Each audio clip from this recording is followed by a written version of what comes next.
নমস্কার সবাই, কেমন আছেন? আশা করি সবাই খুব ভালো আছেন। আমি অনেক দিন বাদে আবার একটি লং ভিডিও নিয়ে চলে আসলাম। আজকে বানাবো রবিবার, আজকে বানাবো মাছের রেসিপি, চিংড়ি ভর্তা আর ট্যাংরার ঝাল। তো আলু, পেঁয়াজ, রসুন, টমেটো সব কাটাকুটি হয়ে গেছে। কড়াই গরম করতে দিয়ে দিলাম।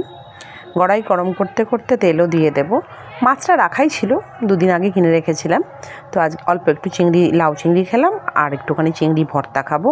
ভর্তা আমার খুবই প্রিয় জিনিস, মানে ভর্তা খেতে আমি দারুণ ভালোবাসি। কিছুরও ভর্তা আমার খুব ফেভারেট। তো চিংড়ি দেখো, চিংড়িগুলো বেশ বড় বড়ই ছিল। চিংড়িগুলোকে আমি ভালো মতন ধুয়ে পরিষ্কার করে রেখেছিলাম স্টোর করে। তো গ্যাসটা অন করে আমি ভাবছিলাম আগে চিংড়িটাকে শুকনো খোলায় বাজবো, তারপরে বললাম না, একটু প্রপারলি দেখিয়ে দিই তোমাদের, তোমরাও যাতে করে খেতে পারো। তো আমি কড়াতে তেল গরম করতে দিয়ে দিলাম। তেলটা গরম হওয়ার সাথে সাথে একটু কালো জিরা দিয়ে দিলাম। কালো জিরা দিয়ে, ভর্তাতে অলওয়েজ কালো জিরা অ্যাড করবে, যে কোনোই ভর্তা খাও কালো জিরা দেবে, টেস্ট ভালো হয়। তারপরে কাটা পেঁয়াজ রসুন আমি দিয়ে দিলাম চিংড়িতে। একটু পেঁয়াজটা বেশি দেবে, যারা চিংড়ির একটা গন্ধ থাকে নিতে পারে না, তারা পেঁয়াজটা বেশি দেবে। তো আমি দুটো পেঁয়াজ দিলাম আর একটা গোটা রসুন দিলাম। গোটা রসুনটা দিলাম এই কারণে যে ভর্তাতে রসুনও খুব দরকার। তো চিংড়ি ভর্তাতে দিলাম এটা রসুন আর পেঁয়াজ, এটাকে আগে সটে করলাম ভালো মতন। 5-7 মিনিট ভেজে নেওয়ার পরে তারপরে নুন দিলাম। আগে যদি নুন দেওয়া হয় তাহলে কী হয়, ব্যাপারটা জল কেটে যায়। তো একটু ভেজে ভুজে নিয়ে লাল লাল হয়ে যাবে। লাল লাল হয়ে যাওয়ার পরে দেখো ঠিক কেমন একটা সুন্দর লাল লাল হয়ে গেছে ও অলরেডি। তো এখন এই পর্যায়ে আমি একটুখানি নুন দিয়ে দেব, একটুখানি, বেশি না, একটুখানি নুন দিয়ে আমি ভাজাটাকে ভাজবো। ভেজে নিয়ে লাল লাল হবে, কিন্তু ওভার ফ্রাই করবে না। ওভার ফ্রাই করলে কিন্তু জিনিসটা ভালো লাগবে না, যাতে পেঁয়াজের টেক্সচারটা সেম থাকে। দেখো মোটামুটি ভাজা ডান। আমি এখন এখানে অ্যাড করব লঙ্কা, আমাদের গাছের কালো লঙ্কা, জম ঝাল। আমি তো ঝাল খেতে ভীষণ ভালোবাসি, তো আমি ঝাল দিয়ে দিলাম। 8-10খানা লঙ্কা দিলাম, তোমরা তোমাদের মতো ঝাল দিয়ে খাবে। আর চিংড়িতে হলুদ লবণ মাখানো আছে, দেখো আমি কড়াতে দিয়ে দিলাম। এইটা এখন আমি ভালো মতো ফ্রাই করব, সুন্দর করে ভাজা ভাজা করব। ভাজা ভাজা করার সময় তোমরা অ্যাড করবে হলুদ, একটু জিরে ধনের গুঁড়ো আর হলুদ। আমি কিন্তু শুকনো লঙ্কার একদমই ব্যবহার করলাম না। দেখো আমার ভাজা হয়ে গেল। ভাজা হয়ে যাওয়ার পরে আমি নামিয়ে রাখলাম। এখন এটা ঠান্ডা করে আমি গ্রাইন্ড করে নেব। তোমাদের যদি শিলনোড়া থাকে পাটায় বেটে নেবে, আমি মিক্সিতেই করে নিচ্ছি। তো ভাজা হয়ে গেল। এরকমভাবেও কিন্তু ভাজা খুব ভালো লাগে, জানো, ডাল ভাত দিয়ে এরকম চিংড়ি ভাজা, পেঁয়াজ ভাজা দিয়ে খেতে অসাধারণ লাগে। অনেকে রুটির সাথেও খেতে ভালোবাসে, কিন্তু আমার ডাল ভাত দিয়ে এরকম চিংড়ি খেতেও ভালো লাগে। কিন্তু ভর্তার আগে কিছু না ভাই, ভর্তা ইজ ভর্তা। তো আমি একটা টুইস্ট করার চেষ্টা করলাম, ওই যে আজকে দেখায় না, আজকাল এরকম তুড়ি মেরে হয়ে যায়, পুক করে চলে আসে, আমি আবার পারলাম না। যাই হোক, ভর্তাটা বেটে নিলাম। দেখো বেটে সেম কড়াতে উইদাউট অয়েল, যেটুকু তেল লেগেছিলো কড়ার গায়ে, ওর মধ্যে আমি একটু ভেজে নিলাম। টেস্ট করলাম, একটু লবণটা কম, কিন্তু লবণটা আমি সঙ্গে সঙ্গে দিয়ে নিলাম, যেহেতু আমি কাঁচা লবণ খাই না পাতে। তো আমি লবণটা দিয়ে নিলাম। লবণটা দিয়ে জিনিসটাকে একটু ভালো মতো ভেজে নিলাম। আমার হয়ে গেল চিংড়ি ভর্তা। এটা রেডি খাওয়ার জন্য। খাবো তো আমি আর আমার হাজব্যান্ড, আমার ছেলে তো খায়ও না মাছ ফাছ কিছু। তো এরপরে আরেকটা মাছ, সেটা হচ্ছে ট্যাংরা মাছ, দেশি ট্যাংরা মাছ, দেশি ট্যাংরা মাছের ঝাল। তো এই ট্যাংরা মাছ আমি এখন আবার তেল, ওই সেম কড়াতে তেল দিয়ে দিলাম। তেল দিয়ে গরম করে নিলাম। গরম করার পরে মাছগুলোতে নুন আর তেল, হলুদ মাখানো ছিল, সুন্দরভাবে আমি ভাজতে দিয়ে দিলাম। খিদে পাচ্ছিল, সকালবেলা ব্রেকফাস্ট করেছি, মোটামুটি 11টা বাজে, একটুখানি ফল খাই। তরমুজ আনা ছিল, একটা তরমুজ খেলাম, দারুণ ছিল, মিষ্টি, একদম লাল টুকটুকে বালি বালি খেতে। তো নিজেরটা নিয়ে খেলাম, ছেলেরটা ফ্রিজে রেখে দিলাম, ও খেলে এসে খাবে। ইন বিটুইন মাছটা সুন্দর দেখো কড়া করে ভেজে নেবে তোমরা। আমার কড়া করে মাছ ভাজা ডান। মাছটা তুলে নিলাম আমি ভালো মতন, সেম কড়াতেই। আর কিন্তু আমি কোনো তেল দিলাম না। তোমরা নিশ্চয়ই ফলো করছো, আমি এর আগেও আমার অনেক ভিডিওতে বলেছি আমি খুব অল্প তেলে রান্না করতে ভালোবাসি। তো দেখো তেলটা খুব আর কোনো অ্যাড করিনি, ওই সেম তেলেই আমি এবারে দিলাম 5 ফোড়ন। ঠিক আছে, এই চচ্চড়ি ফচ্চড়িতে 5 ফোড়নটা খুব ভালো যায়। 5 ফোড়ন দিয়ে দিলাম। তোমরা চাইলে শুকনো লঙ্কাও দিতে পারো ফোড়ন, আবার আমি দিলাম না।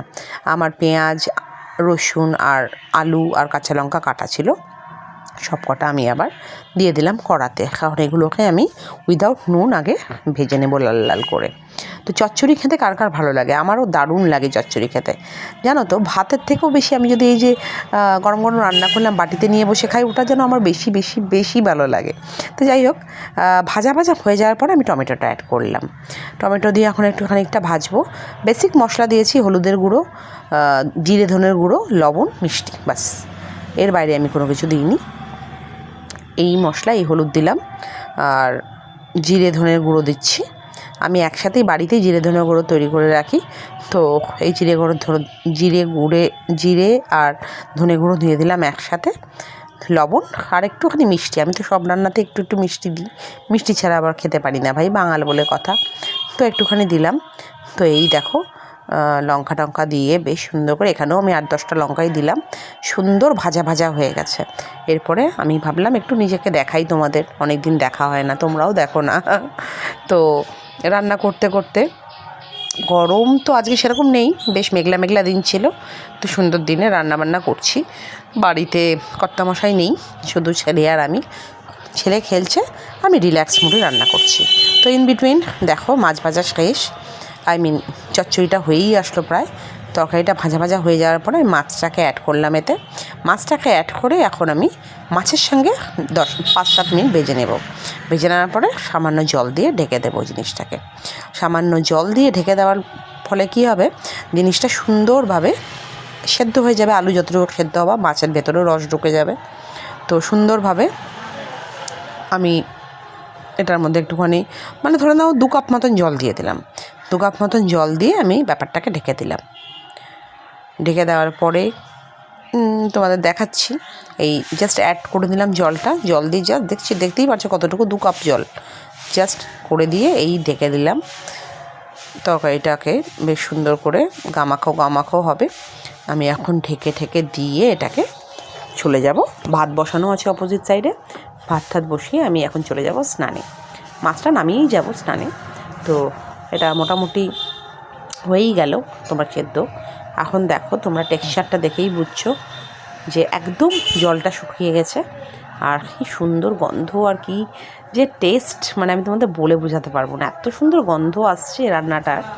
তো আমি এতে, তোমাদের কাছে যদি ধনেপাতা থাকে তোমরা ধনেপাতা দিয়ে দেবে, আমার কাছে ছিল, আমি অ্যাড করে দিয়ে দিলাম ধনেপাতা। চচ্চড়িতে ধনেপাতা কিন্তু খুব সুন্দর লাগে। তো ধনেপাতা অ্যাড করে দিলাম। এখন নাড়াচাড়া করে আমি চলে যাব স্নানে। স্নান থেকে এসে খাবার রেসিপি তোমাদের দেখাবো। স্নানে ঢুকতে যাব তখনই মনে পড়লো একটা পেঁপে রাখা আছে ড্রামে। পেঁপেটা বার করে দেখি আমার বন্ধু দিয়েছে খেতে, ওদের গাছের পেঁপে। দেখি না, নরম হয়নি পেঁপেটা, এখনও 2 দিন থাকবে, তারপরে গিয়ে নরম হবে। তো বললো তো খুব মিষ্টি পেঁপে। তো আমি দেখলাম, পেঁপে আমার খুব ভালো লাগে খেতে। পেঁপেটাকে আমি নিয়ে আবার চালের ড্রামে রেখে দিলাম।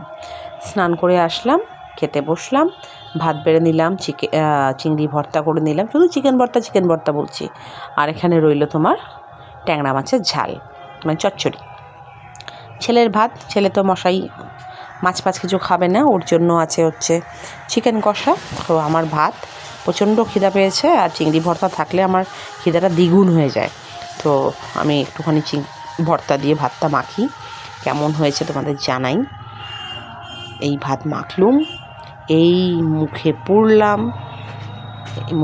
পড়লাম, মানে মারাত্মক লেভেল, মারাত্মক, অসাধারণ, দারুণ, মানে একদম অসাম।